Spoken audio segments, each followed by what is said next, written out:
বিসমিল্লাহির রহমানির রহিম। আসসালামু আলাইকুম ওয়া রাহমাতুল্লাহ। আজ আমাদের অত্যন্ত প্রিয় দাদুর ইন্তেকালের ৪০ দিন পূর্ণ হয়েছে।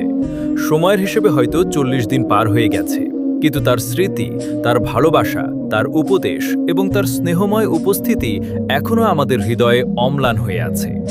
পরিবারের প্রতিটি সদস্য আজ গভীর শ্রদ্ধা, ভালোবাসা ও আবেগের সঙ্গে তাকে স্মরণ করছি। এই উপলক্ষে পরিবারের পক্ষ থেকে ফাতেহা, কোরআন তেলাওয়াত এবং দোয়ার আয়োজন করা হয়েছে। দিনের শুরুতেই পরিবারের সদস্যরা একত্রিত হয়ে বিভিন্ন প্রস্তুতি গ্রহণ করেন। সকালের পরিবেশ ছিল একদিকে স্মৃতিময়, অন্যদিকে দোয়া ও এবাদতের মাধ্যমে প্রিয় মানুষটির জন্য কিছু করার আন্তরিক প্রচেষ্টায় ভরপুর।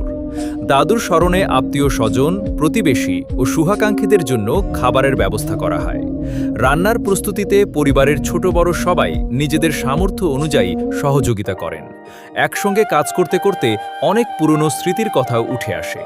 কেউ দাদুর স্নেহের কথা স্মরণ করেন, কেউ তার হাসি মুখের কথা বলেন, আবার কেউ তার জীবনের বিভিন্ন শিক্ষণীয় ঘটনার কথা শেয়ার করেন। এসব স্মৃতি আমাদের হৃদয়কে যেমন আবেগাপ্লুত করেছে, তেমনি তার প্রতি আমাদের ভালোবাসাকে আরও গভীর করেছে।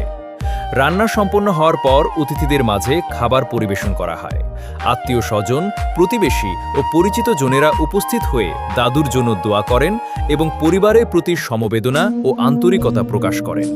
সবাই একসঙ্গে বসে খাবার গ্রহণ করেন, যা পারিবারিক বন্ধন ও পারস্পরিক ভালোবাসাকে আরও দৃঢ় করেছে।